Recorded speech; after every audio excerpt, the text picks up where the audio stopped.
بسم اللہ الرحمن الرحیم۔ السلام علیکم مائی ڈیئر اسٹوڈنٹس، میں آپ کا اسلامیات ٹیچر محمد عامر محمود آپ کو خوش آمدید کہتا ہوں۔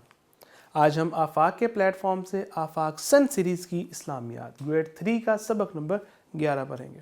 آج کے سبق میں ہم باب دوم سے نماز پڑھیں گے۔ آپ نے یہ ویڈیو لیسن مکمل توجہ کے ساتھ دیکھنا ہے، سننا ہے، سمجھنا ہے، تاکہ جب آپ اس کو کمپلیٹ کر لیں تو آپ اس قابل ہو جائیں کہ نماز کی اہمیت، فضیلت اور آداب جان سکیں، نمازوں کی تعداد اور ناموں سے واقف ہو سکیں اور اس کا اہتمام کر سکیں۔ مائی ڈیئر اسٹوڈنٹس، ارکان اسلام جس میں ہم نے توحید و رسالت پہلے پڑھا، ابھی ہم نے اس سے پہلے پچھلے لیسن میں وضو کے بارے میں جانا، اور اس لیسن میں ہم نماز کے بارے میں سیکھیں گے۔ مائی ڈیئر اسٹوڈنٹس، نماز ہر مسلمان پر دن اور رات میں 5 مرتبہ ادا کرنا فرض ہے، جیسے کہ قرآن مجید میں ہے وَأَقِیمُوا الصَّلَاةَ، اور نماز قائم کرو۔ اور ہمارے نبی صلی اللہ علیہ وسلم نے فرمایا آدمی اور کفر شرک کے درمیان نماز فرق کرنے والی چیز ہے، اور قیامت کے دن سب سے پہلے نماز کے بارے میں پوچھا جائے گا۔ مائی ڈیئر اسٹوڈنٹس، قرآن مجید میں کئی مقامات پر نماز کے حوالے سے ترکیب دی گئی ہے، جیسا کہ فرمایا گیا سورۃ البقرہ میں، اور نماز قائم کرو اور زکوٰۃ ادا کرو اور رکوع کرنے والوں کے ساتھ رکوع کرو۔ قرآن مجید میں نماز کے لیے صلات کا لفظ استعمال ہوا ہے، جس کے معنی ہے دعا۔ مائی ڈیئر اسٹوڈنٹس، نماز کے جو لفظی معنی ہیں عاجزی کے ہیں، انکساری، جھکنا، اور اصطلاحی معنی قیام یعنی کہ کھڑے ہونا، رکوع، قعدہ، سجود اور خاص اذکار پر مشتمل عبادت جو خاص وقت میں ہی حضرت محمد صلی اللہ علیہ وسلم کے بتائے ہوئے طریقے کے مطابق ادا کی جاتی ہے، نماز کہلاتی ہے۔ مائی ڈیئر اسٹوڈنٹس، نمازوں کے جو نام ہیں، فرض نمازیں، 5 نمازیں جو ہم مسلمانوں پر فرض ہیں، اور یہ جو نماز کا تحفہ ہے اللہ تعالیٰ نے اپنے حبیب صلی اللہ علیہ وسلم کو معراج پر بلا کر دیا۔ 5 فرض نمازوں کے نام: فجر، ظہر، عصر، مغرب، عشاء۔ اسی طرح نماز اپنے اسپیسیفک ٹائم میں ایک مقررہ وقت پر ادا کرنا فرض ہے۔ ہم پر جو 5 نمازیں ہیں وہ 5 نمازیں اپنے اپنے وقت پر ادا کرنا فرض ہے۔ قرآن مجید میں ہے بے شک نماز مومنوں پر مقررہ وقت پر فرض ہے، یعنی کہ نماز کو اسی ٹائم جو اس کا ایک فجر کی نماز کا ٹائم ہے اس پر ادا کرنا لازمی ہے۔ اسی طرح ظہر کا، عصر کا، مغرب کا، عشاء کا اگر وقت پر نماز ادا نہ کی جائے تو وہ قضا ہو جاتی ہے، اس کا ثواب بھی کم ہو جاتا ہے۔ مائی ڈیئر اسٹوڈنٹ، فجر کی نماز میں جو رکعات ہیں، جیسا کہ جو فجر ہے نماز، اس میں نماز فجر کا وقت صبح صادق سے شروع ہوتا ہے اور سورج کے طلوع ہونے تک رہتا ہے۔ اسی طرح جو ظہر کا وقت ہے اس میں وہ ظہر کا وقت کب سے سٹارٹ ہوتا ہے؟ جب سورج مغرب کی طرف ڈھلنا شروع ہو جاتا ہے، اور وقت سٹارٹ ہو جاتا ہے ظہر کا، ہم ظہر کی نماز پڑھ سکتے ہیں، اور کب تک رہتا ہے؟ جب ہر چیز کا سایہ دگنا ہو جائے۔ اسی طرح عصر جو ہے، نماز ظہر کا وقت جیسے ہی ختم ہوتا ہے تو عصر کا وقت شروع ہو جاتا ہے اور سورج غروب ہونے تک رہتا ہے۔ لیکن بہتر یہی ہے کہ سورج غروب ہونے سے تھوڑی دیر پہلے ہی نماز عصر ادا کر لی جائے۔ جب سورج غروب ہو گیا تو اس کے بعد مغرب کا وقت سٹارٹ ہو جاتا ہے، اور آسمان کے کنارے پر جو پھیلی ہوئی روشنی ختم ہو جائے تب تک رہتا ہے، اور اس کے بعد جب مغرب کا وقت ختم ہو جائے تو عشاء کا وقت شروع ہو جاتا ہے اور صبح کی روشنی ظاہر ہونے تک رہتا ہے۔ مائی ڈیئر اسٹوڈنٹس، نماز کی اہمیت اور فضیلت، اس کی اتنی اہمیت ہے کہ یہ اللہ تعالیٰ نے اس کو بہترین عبادت قرار دیا، اور اللہ تعالیٰ کا سب سے پہلا حق بھی یہی ہے۔ نماز اسلام کی بہت افضل ترین عبادت ہے، اتنی افضل ہے کہ یہ معراج کے موقع پر عطا کی گئی، تحفے کے طور پر ہمارے نبی صلی اللہ علیہ وسلم کو عطا کی گئی۔ قرآن مجید میں تقریباً 80 مقامات پر نماز کا ذکر ہے۔ نماز کو نور قرار دیا ہے، روشنی، گناہوں کا کفارہ ہے، اللہ تعالیٰ کے قرب کا ذریعہ ہے، اس کی رضا حاصل کرنے کا ذریعہ ہے۔ نماز کو چھوڑنا گناہ ہے۔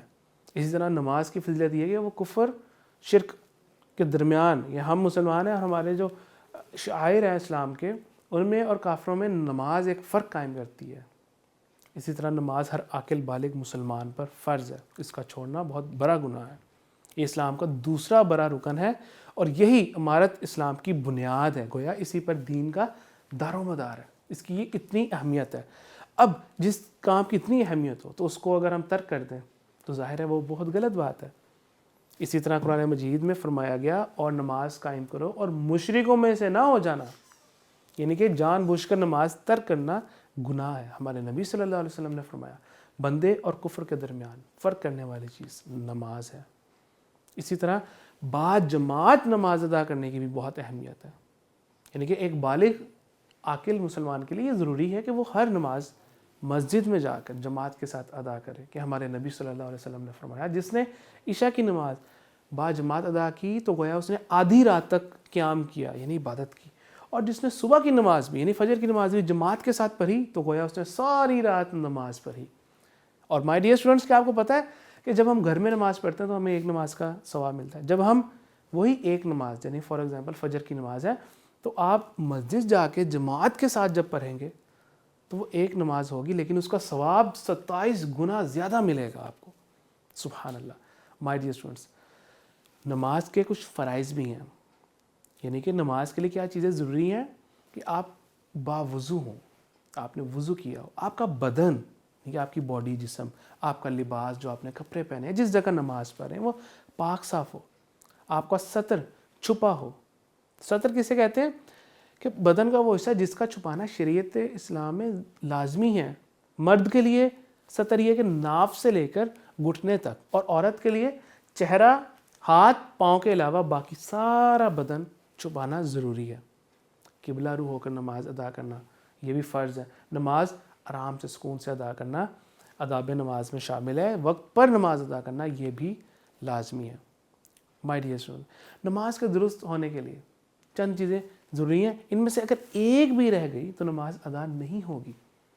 یہ نماز کے فرائض کہلاتے ہیں، مین جو ہیں ارکان نماز میں۔ اب اس میں تکبیر تحریمہ یعنی کہ جو اللہ اکبر کہتے ہیں ہم ہاتھ کھڑے کر کے، اسی طرح قیام کرنا یعنی کہ کھڑے ہو کر نماز پڑھنا، قرات کرنا جو ہم تلاوت کرتے ہیں، رکوع کرنا، سجدہ کرنا، قعدہ کرنا یعنی کہ جب ہم اتحیات کی صورت میں بیٹھتے ہیں۔ مائی ڈیئر اسٹوڈنٹس، ارکان نماز میں تکبیر تحریمہ یعنی کہ اللہ اکبر کہہ کر شروع کرنا۔ قیام نماز میں جب ہم سیدھے کھڑے ہوتے ہیں اسے قیام کہتے ہیں۔ قرات کرنا جب ہم سورہ فاتحہ پڑھتے ہیں، اس کے ساتھ سورہ اخلاص یا کوئی اور سورت ملاتے ہیں۔ رکوع کرنا یعنی کہ اس قدر جھکنا کہ ہاتھ گھٹنوں تک پہنچ جائے اور کمر بالکل سیدھی ہو جائے۔ اسی طرح رکوع کے بعد جب ہم سجدہ کرتے ہیں یعنی کہ گھٹنوں کے بل ہمارا یہ جو پیشانی ہے، ناک ہے، ہاتھ اور پاؤں کی جو انگلیاں ہیں وہ بالکل ایسے قبلہ رو ہو کے ہم جب سجدہ کرتے ہیں اس حالت کو سجدہ کہتے ہیں۔ آخری قعدہ کرنا یعنی کہ نماز کے آخر میں کم از کم اتنی دیر تک بیٹھنا کہ تشہد یعنی کہ اتحیات للہ جب ہم پڑھتے ہیں، درود شریف پڑھتے ہیں اور نماز کے ساتھ اس میں جو نماز کے آخر میں دعا پڑھتے ہیں وہ ہو جائے، اسے قعدہ کہلاتے ہیں۔ اور یہ ارکان نماز میں شامل ہیں۔ یہ چیزیں نماز پڑھنے کے ڈھیروں فوائد ہیں، اللہ تعالیٰ راضی ہوتا ہے، اللہ تعالیٰ کے حبیب راضی ہوتے ہیں۔